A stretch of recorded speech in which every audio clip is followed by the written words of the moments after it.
We are back to the mini-series on reading.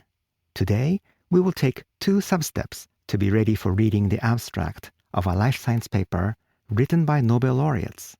And in the 3rd sub-step, we will actually read it. It is a beautifully written abstract. Let's see if we can appreciate its beauty today. But if it is your first time to read an abstract, or if you are still unsure about how to read an abstract, you might not understand the abstract fully. But rest assured, we will analyze the abstract in detail in the following episodes, and we will be able to see why this abstract is clear and beautiful at the time. Hi everyone, welcome to the Foundational Skills in Life Sciences podcast. I'm your host, Dr. Synaptologica. We discuss the skills that life science scholars learn, use, and improve throughout professional activities.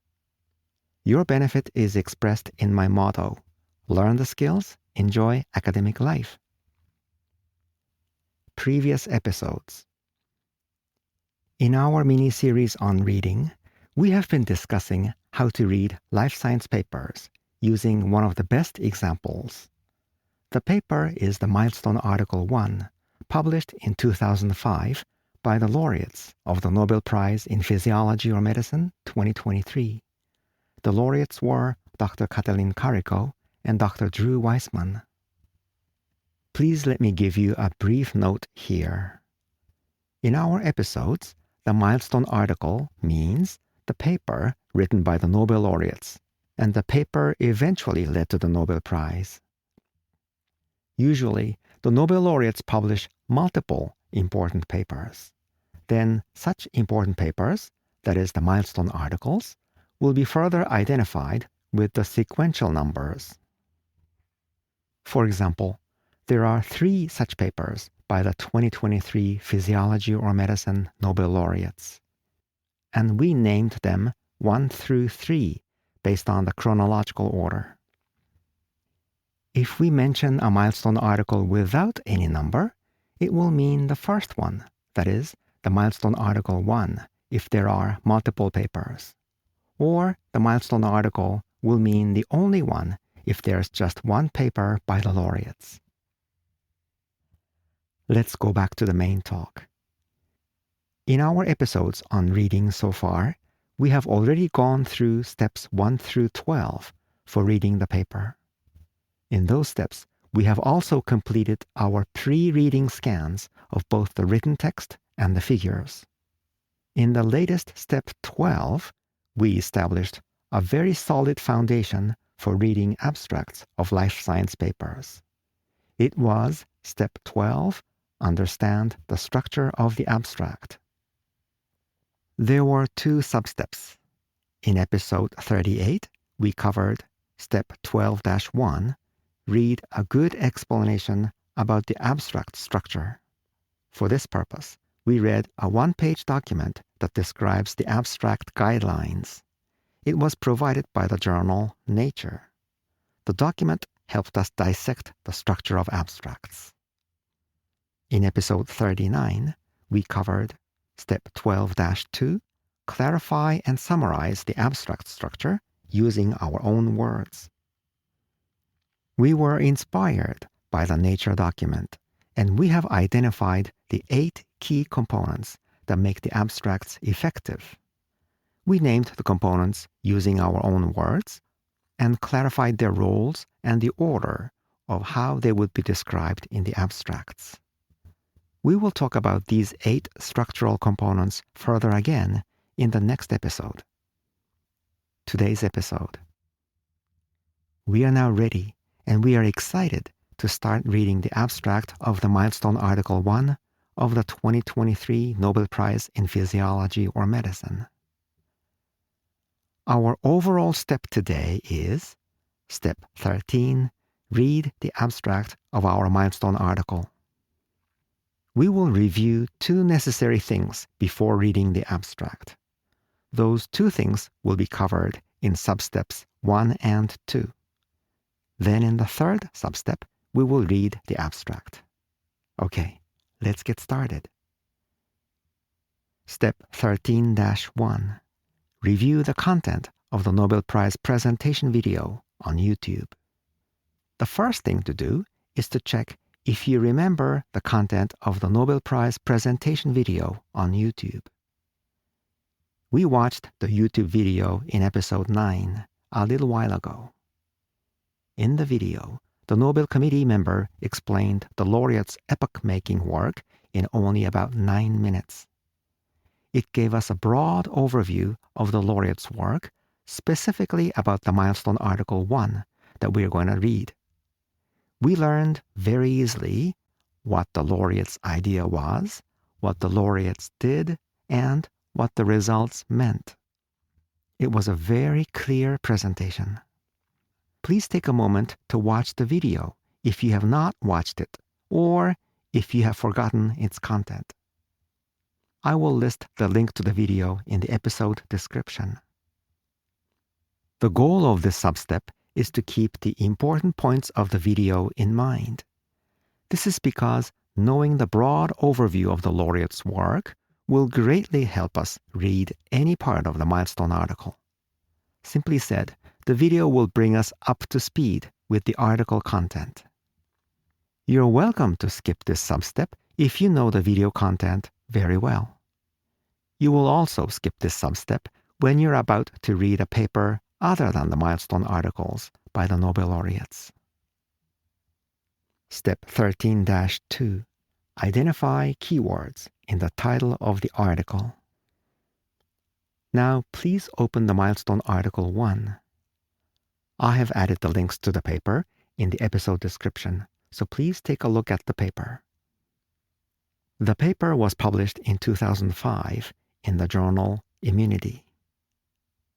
Next, when we open the article, we will look for the keywords of the article. Why do we look for keywords? That is because the keywords are the most important words in the article, and knowing the keywords will help us identify the key concepts and key statements in the article. So, knowing the keywords will help us understand the article. Then, where do we look for keywords? Some journals request the authors to provide the keywords of their accepted articles, and those journals will list the keywords somewhere in the paper. Typically, a list of keywords is shown on the first page of a PDF file, for example, under the abstract. But other journals do not show such a list. How about our Milestone Article 1 that we want to read? The paper did not have a list of keywords, either in the PDF file or on its web page. This paper was published in 2005 in the journal Immunity. But I found one interesting thing. I'm recording this episode in February of 2025. In Immunity these days, the keyword section is available online in the paper web pages, but it is absent in the paper's PDF files. And there are journals which show the keywords both in the online web pages and also in the PDF files. So there are a few variations as to whether a keyword list is available on an online web page or whether a keyword list is available in the PDF file. As a general strategy, we would like to know how to look for keywords in any paper, in any journal, published at any time. Then, I would like to recommend that we will look for keywords in the title of the article. The title of the article is always present both on an online web page and in the PDF file, so we will not miss the title. We already read the title of the Milestone Article 1 in episode 13 a little while ago, but at that time we read it only to confirm that we have found and opened the correct article. Let's read it again, but this time we will go deeper. We will identify the keywords in the title. Now that we have in mind the content of the YouTube presentation video, it would be easy to find at least a few of the keywords of the article. The keywords are the words that must have appeared repeatedly in the YouTube presentation video. The words that appeared repeatedly would be the ones that played important roles in the presentation, and therefore the keywords. The title of our Milestone Article 1 is, quote, Suppression of RNA Recognition by Toll-like Receptors, the Impact of Nucleoside Modification and the Evolutionary Origin of RNA, close quote. Let me say the title again. Quote, Suppression of RNA Recognition by Toll-like Receptors, the Impact of Nucleoside Modification and the Evolutionary Origin of RNA, close quote. There will be many ways of selecting which of the words and which combinations of words are actually keywords. For example, from the first 4 words, suppression of RNA recognition, we can pick the following as the keyword candidate. Suppression, RNA, RNA recognition, or suppression of RNA recognition. The following is my personal opinion. You can choose your own keywords in your own way. I would pick 4 keywords. They are RNA, toll-like receptors, nucleoside modification, and evolutionary origin. Here are 4 pieces of information about those keywords. They will tell us that they are important words in the laureate's work. 1. All keywords appeared in the title of the article. That's reasonable because we chose them from the title. 2. In the YouTube presentation video, all the keywords or related words were mentioned. RNA and nucleoside modification appeared many times. So these 2 are clear keywords. Bacterial RNA was mentioned as opposed to human RNA a few times in the video. So the evolutionary origin in the title will be another keyword. Toll-like receptors was mentioned only once in the video, but the toll-like receptors will be important based on how the title was constructed. It says, quote, suppression of RNA recognition by toll-like receptors, close quote. So I would like to take toll-like receptors as another keyword. 3. Our abstract has 8 sentences, and all these keywords or related words appeared in the first 3 sentences. So the keywords were introduced early in the abstract to set the stage for easy reading and easy understanding. 4. In the abstract, these keywords or related words were mentioned many times. RNA was mentioned 9 times in the 8 sentences of the abstract. Toll-like receptors 3 times, nucleoside modification 8 times, including the word methylated, and evolutionary 5 times, including the words mammalian, bacterial, and mitochondrial. Based on these pieces of information, you can see that these keywords are really important for understanding the content of the abstract. So far today, we talked about 2 things. Step 13-1, review the content of the Nobel Prize presentation video on YouTube, and Step 13-2, identify keywords in the title of the article. Let's move on to the last of the 3 sub-steps for today. Step 13-3, read the abstract several times. Now finally, we are ready to read the abstract. Okay, please read the abstract from the very start. I would say read it slowly, at least twice at first. After reading it once, your first reaction could be, what was that? In the first reading, you might not understand the content well. You might not know many technical terms. That's okay. After reading it the second time, you'll become more familiar with what is written. you might start noticing some technical terms and concepts that you know, and some technical terms and concepts that you do not know. Then at least some of the sentences could start making a little more sense to you. I would recommend you read a few more times until you can find the keywords, you can see what other words or terms are used, and you can roughly see what you understand and what you do not. I would say keep reading the abstract until you feel comfortable with the content. It does not necessarily mean that you understand it completely. It is good enough if you can tell what you understand and what you do not understand. The goal of this substep is to obtain an overview of the abstract. There is no need to think much about the abstract structure yet. We will start analyzing the abstract through its structure in the next episode.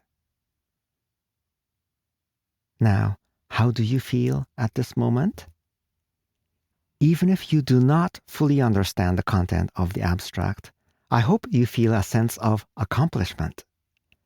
This paper led to the Nobel Prize. You're not just talking about a Nobel Prize. You are reading, witnessing, and experiencing science in action. This is a very precious endeavor. You cannot experience it only by watching, hearing, and reading the news about the Nobel Prize. By reading the abstract of the Milestone article, you are very much deep into the epoch-making science. Please enjoy the euphoric sensation of engaging with an outstanding science. Why Step 13 is possible and necessary. Today we talked about the 3 substeps. Step 13-1. Review the content of the Nobel Prize presentation video on YouTube. By watching this video, we obtained the overview of the laureate's work. This will greatly help us understand the content of the Milestone article, and therefore the content of the abstract. It is only 9 minutes long. It is amazing that such a short video can help us drastically. Step 13-2. Identify keywords in the title of the article. The title of an article will always contain the keywords of the article. By identifying the keywords, we will know which words to pay attention to when we read the paper, and therefore the abstract. And Step 13-3, read the abstract several times. The goal of this substep is to obtain an overview of the abstract yourself. We were able to read the abstract, that is, the Step 13-3 was possible because we have prepared very much so far. Do you remember that we have already done a lot for this Milestone Article 1 before today's episode? For example, in episode 9, we watched the YouTube video of the Nobel Prize announcement. In episode 13, we scanned the paper and mapped the major sections of the paper. In episode 14, we navigated through the figures and the table of the paper. And in the episode 15 through 31, we examined the graphs of the paper, specifically with a focus on a single graph that we called the Milestone graph. It was presented in the YouTube video of the Nobel Prize announcement. Our interaction with the paper could have been superficial, but even so, we learned very much within our capabilities. So this Step 13, that is the actual reading of the abstract, was possible because we have prepared very much up to now. If you have listened to these episodes, I'm confident that you have done a great job. It is commendable. This Step 13 was also necessary because in this step, we read the abstract several times, we gained its overview, and we became used to the content. And this will turn out to be necessary when we analyze the details of the abstract in the next episode. Let's wrap up. Your action. Could you tell me how you felt when you read the abstract of our Milestone Article 1? Joy? Excitement? Or maybe sadness because you did not do the experiments yourself before the paper was published? Please send me an email. We can discuss them together. My email address is ideas@synaptologica.com. Thank you for joining me in today's episode of Foundational Skills in Life Sciences. I'm Dr. Synaptologica. I'll see you soon. Bye for now.